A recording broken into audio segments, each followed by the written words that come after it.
très nombreuses histoires que je vous ai présentées, il se trouve que celle qui suit soit absolument vraie. Je ne m'attarderai donc pas à parler longuement du sujet, car je ne voudrais pas le déflorer plus qu'il ne faut, cela va de soi. Mais surtout, le sujet de l'histoire est vrai. Je peux vous garantir que j'ai contrôlé les faits avec très grand soin, parce que je voulais demeurer aussi près de la vérité que possible. Le dialogue a évidemment été inventé, mais les détails ont été tous respectés. J'aimerais préciser un fait pour ceux qui l'ignoreraient. Tous les noms de personnes ou même les lieux seront respectés, parce qu'il s'agit de ceux qui correspondent à l'époque.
Loïs.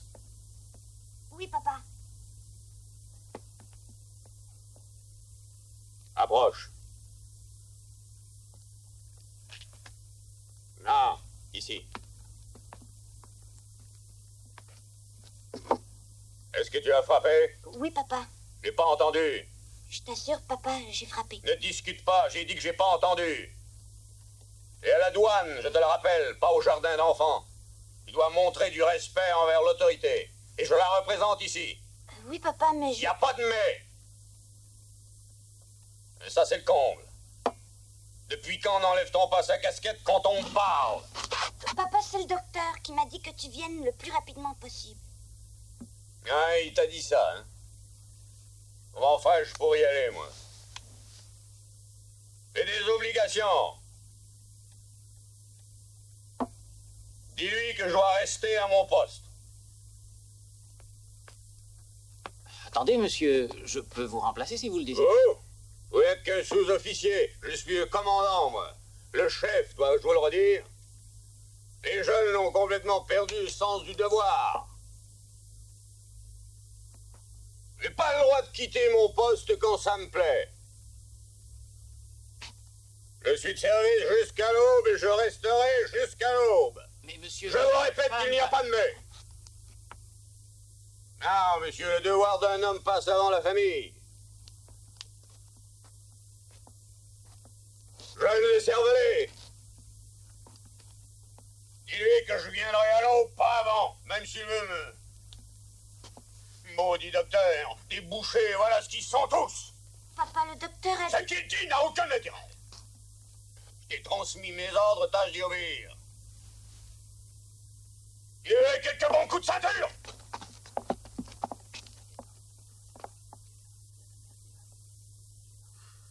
Allez.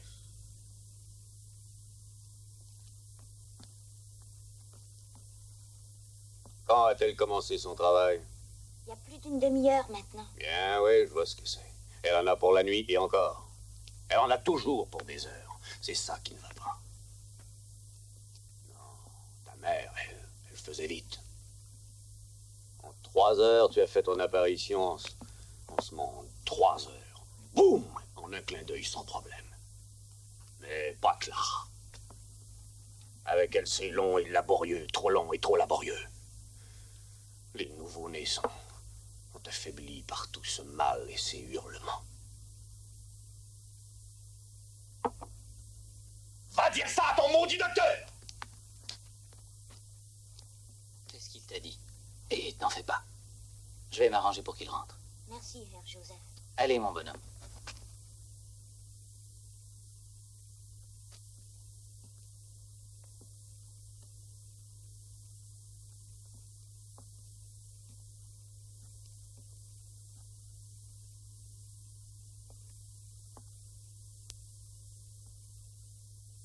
Aloïs, c'est un petit gars charmant. Mon Dieu. Seigneur. Ne me donnez plus d'enfants mort-nés, par pitié.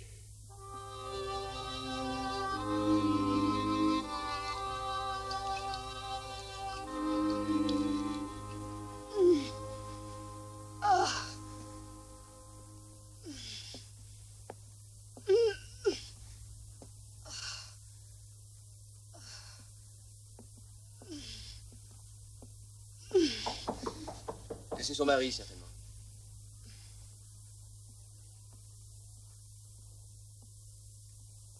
Aloïs? Où est ton père? Il viendra à l'aube, pas avant, parce qu'il est de service cette nuit. Bon, très bien. Va te coucher maintenant. Je te réveillerai quand le bébé sera arrivé. Allez. Est-ce qu'elle va bien? Oui, oui, va te coucher. Je veux qu'il vienne auprès de moi. Il sera là très bientôt. Détendez-vous, allons. Aloïs ne viendra pas. Il sait que ça finira très mal. Allons, ne tu t'assois. Laissez-la un instant. Que fait le mari de madame? Il est responsable du bureau de douane. Et pourquoi affirme-t-elle que ça se terminera mal? Parce qu'elle a eu une grossesse qui s'est très mal passée. Je veux voir le docteur. Mais tout va bien, je suis là. Qui êtes-vous? Je ne vous connais pas. Je suis le médecin, chère madame.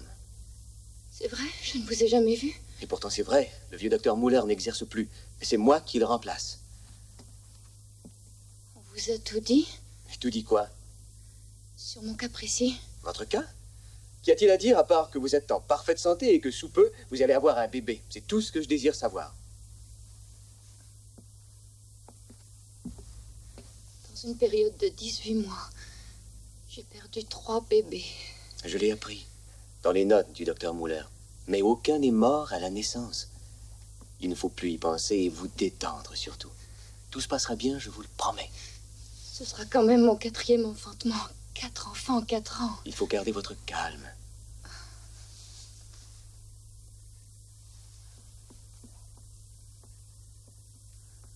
J'ai perdu 3 enfants et je crois que personne ne peut se rendre compte de ce que ça veut dire, docteur. J'ai vu 3 enfants mourir lentement, l'un après l'autre, mourir à petit feu. Je ne pourrai les oublier. J'ai encore le visage de Gustave devant les yeux. Oui, il est là. Je le sens vivre sur cet oreiller blotti auprès de moi.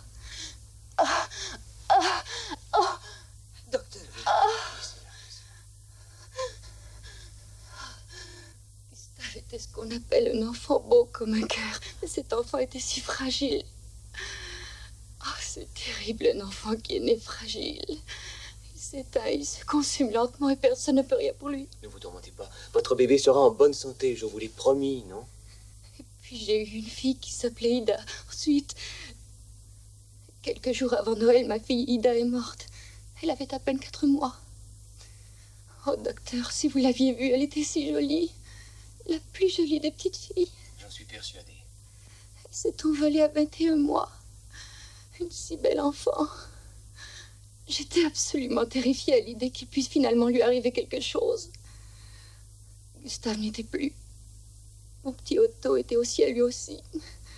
Je n'avais rien que cette fille. C'est stupide, mais toutes les nuits je me réveillais.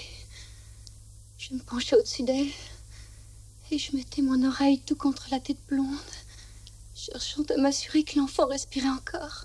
Détendez-vous. Pensez à respirer, vous aussi.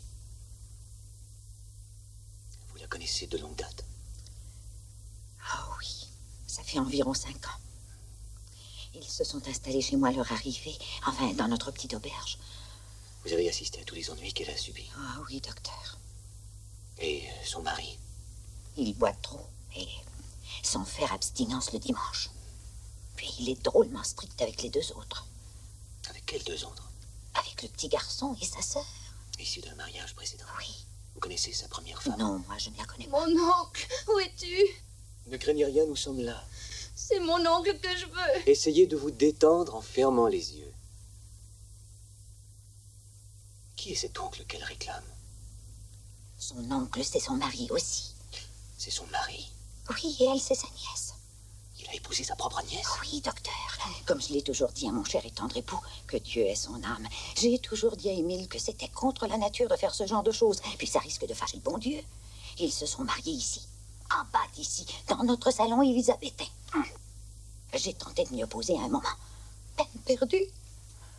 Je ne suis pas ici depuis longtemps, mais j'en ai déjà entendu de belles sur son compte. C'est un être affreux, vraiment. Je ne veux pas cet enfant. Docteur, je refuse d'accoucher. Quand même le voudriez-vous, madame? Mais tout se passera très bien si vous gardez vos forces intactes, bien sûr. Je ne veux plus d'enfant. Je me le suis juré à l'enterrement de ma fille. Je ne veux plus d'enfant. J'ai déjà porté 3 enfants en terre. Ça faisait déjà un peu plus de 4 mois que j'entendais celui-là au moment où j'ai enterré Ida. Pas question d'en avoir un autre. Non, je ne refuse. Ça suffit maintenant. Vous devriez avoir honte de vous. Donner naissance à un petit être, c'est le plus beau miracle de la Terre, de l'univers entier. Vous allez offrir une vie nouvelle au monde. Je suis effrayée, docteur. Ne le soyez pas. Quelle chance aura-t-il de survivre? Je vous défends de penser à cela. Quand Otto est venu au monde, mon mari m'a dit froidement: je me demande comment il se fait que mes propres enfants soient si petits et si frêles. Je suis sûr qu'il ne vous a pas dit cela. Il s'est penché là, sur le berceau d'Otto, presque à le toucher, exactement comme s'il examinait un insecte. Il s'est écrié: c'est une malédiction, une folie que de permettre de tels spécimens. Mon fils est décédé 3 jours après cet incident. Il a fallu même le baptiser au plus vite en fin de journée. Le soir, il était mort. Mon fils Gustave s'est envolé. Ma fille Ida est allée au ciel. Tous les enfants sont morts, tous ceux que j'ai eus. Cette maison est restée nue, vide et abandonnée. Ah! Ah! Ah! Ah! Ah!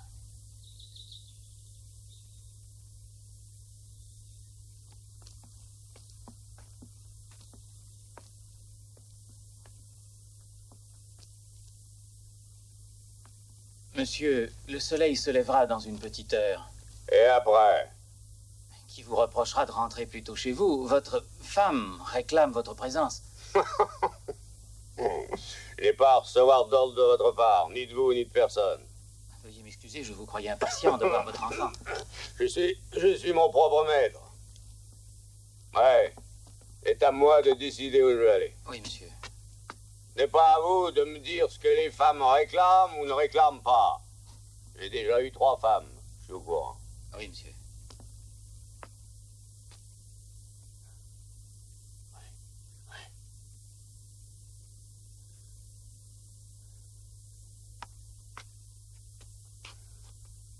Je pense que ce châtiment est mérité.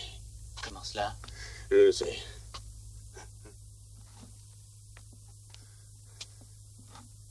Je suis puni pour avoir péché. Notre Seigneur n'a pas été clément, Joseph. C'est à croire qu'il veut que je souffre. D'accord, j'avoue ne pas avoir toujours été un mari modèle. Je le voulais, mais je me laisse tenter facilement. Ouais. Ma première femme m'a laissé tomber. Mauvaise santé. Elle avait 14 ans de plus que moi. Riche, mais souffreteuse. Et puis il y a eu Fanny. Elle était serveuse à l'auberge du coin. Elle m'a donné 2 enfants solides. Mais... Et nous n'étions pas mari et femme. On pouvait pas. Par faute de la première qui était encore en vie. Mais quand elle s'est, comment dire, décidée, Fanny est devenue ma femme légitime. Mais ça aurait été beau si Fanny ne m'avait pas quitté. La maladie. Tuberculose. Obligé d'aller vivre à la montagne, l'air pur des hauteurs. Encore une fois, je me suis retrouvé tout seul. Fallait que j'élève les 2 enfants, naturellement. Et là, Clara, c'est ma nièce d'ailleurs. Clara m'a apporté son appui. Vous voyez comment une chose peut conduire à une autre. Seigneur. Monsieur, monsieur. Hein? Il vaut mieux ne plus remuer tous ces souvenirs. Oh. Il serait préférable de rentrer chez vous pour y accueillir votre enfant. J'ai une dispense des autorités religieuses de Rome pour épouser Clara. Mais Dieu a encore décidé d'une autre punition. J'affirme qu'il est faux que j'ai commandé un cercueil pour ma première femme alors que la pauvre était encore en vie. C'est faux. Personne n'en doute.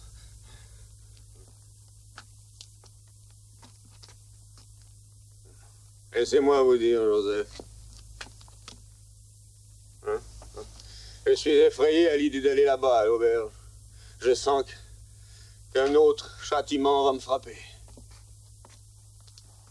Et Clara n'accouche que de petits êtres malingres.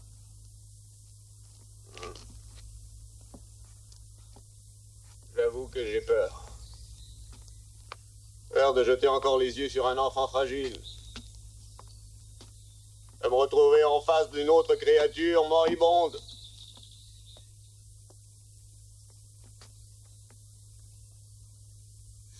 Allez-y, poussez. Poussez. Allez-y, poussez. Encore un peu. Un peu plus fort, poussez. Continuez. Voilà. C'est ça. Encore un peu. Poussez encore. Encore, ça y est. Voilà.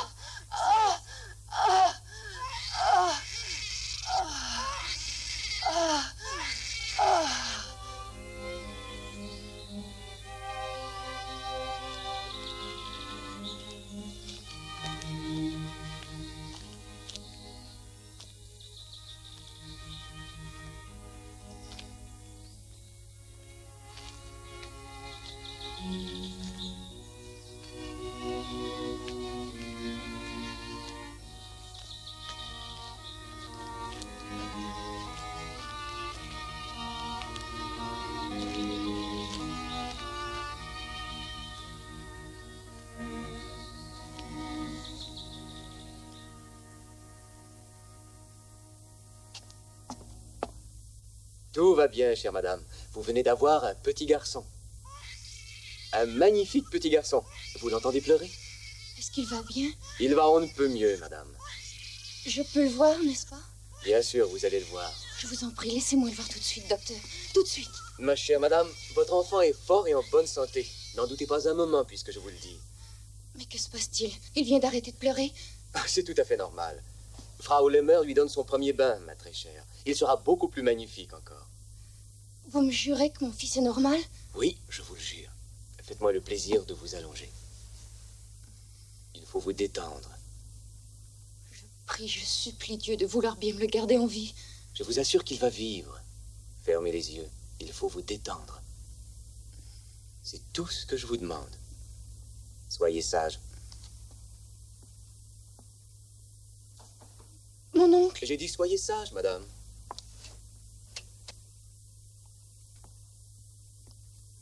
Vous êtes le père? Oui. Mais félicitations, vous avez un fils. C'est un garçon. Oui, Comment va-t-il?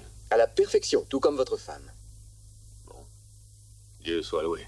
Vous allez pouvoir voir la mère et le bébé dans quelques instants. Docteur, êtes certain que le petit est parfaitement normal? Absolument, oui.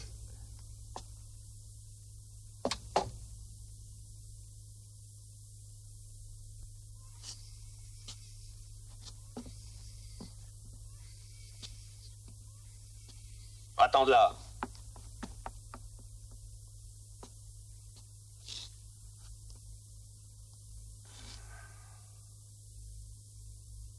Regardez. N'est-ce pas qu'il est beau? Très très beau, oui. Vous allez enfin pouvoir vous réjouir le cœur en le regardant. C'est bon, allez-y, il ne vous mordra pas. Il a des mains magnifiques. Il est rare de voir des doigts aussi effilés que ça. Regardez. J'ai peur de le regarder. Je crois difficilement que je viens d'avoir un autre bébé qui soit sain et en bonne santé. Allons, ne dites pas des sottises pareilles.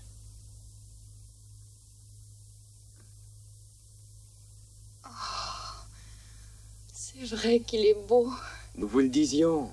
Ah, que tu es beau, mon fils chéri. Ah, tu es adorable.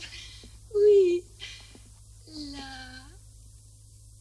Docteur, Oui, très cher. je veux que vous me baptisiez ce bébé immédiatement. Et pourquoi cela? Faites appel à un prêtre. Non, immédiatement. Baptisez-le. J'y tiens, docteur. Il a fallu quand même baptiser Otto, bien que nous le sachions condamné. Vous n'allez pas recommencer. Celui-ci est en parfaite santé et je vous interdis en tant que médecin de vous tourmenter. D'ailleurs, je pense qu'il est temps d'appeler votre mari.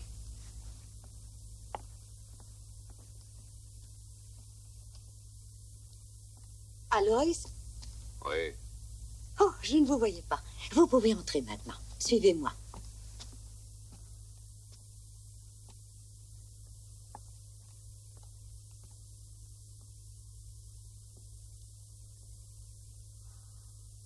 Là, tout est en ordre.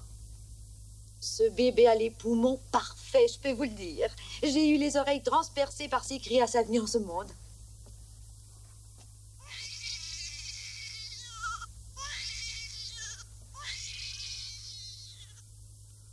Oh, malédiction, Clara. Pourquoi dites-vous cela? Cet enfant est encore plus petit qu'Otto, j'ai l'impression. Il est en parfaite santé. Je n'ai que faire de vos mensonges, docteur. Je sais ce qui m'attend. Il arrivera ce qui est déjà arrivé. Vous allez m'écouter, monsieur. Vous savez comment ça s'est terminé pour les autres? Il faut les oublier. Accordez-lui au moins une Mais chance. regardez-le, il est malin, il est chétif. Ce n'est qu'un nouveau-né. Il n'est pas bon. Non, non, c'est pas une raison. Mais que cherchez-vous donc? À le condamner à peine arrivé? Votre femme est déjà très affaiblie. Allez la réconforter plutôt.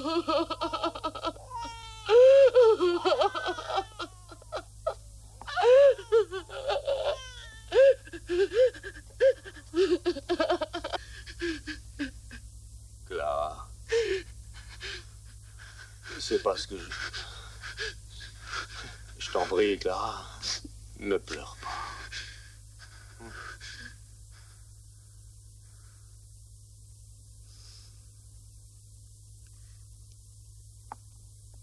Vous remplirez la déclaration de naissance. Oui.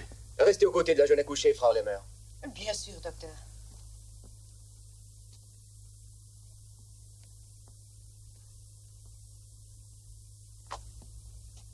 Avez-vous choisi un nom pour ce jeune homme?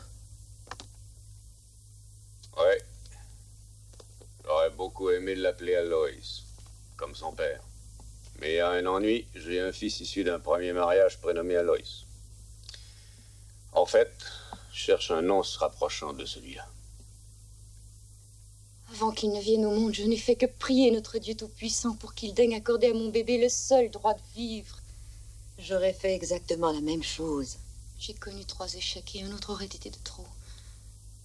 Et le Seigneur m'a béni enfin.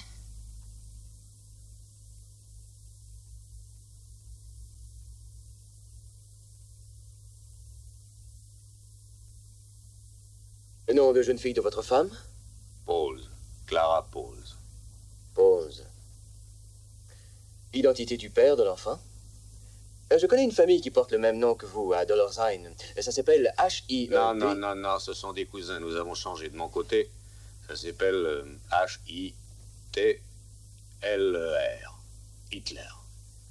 Nom de votre enfant, Adolphus Hitler.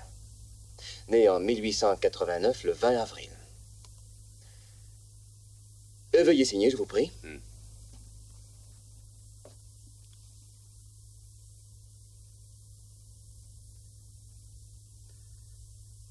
J'ose espérer qu'on ne l'appellera pas Adolphe.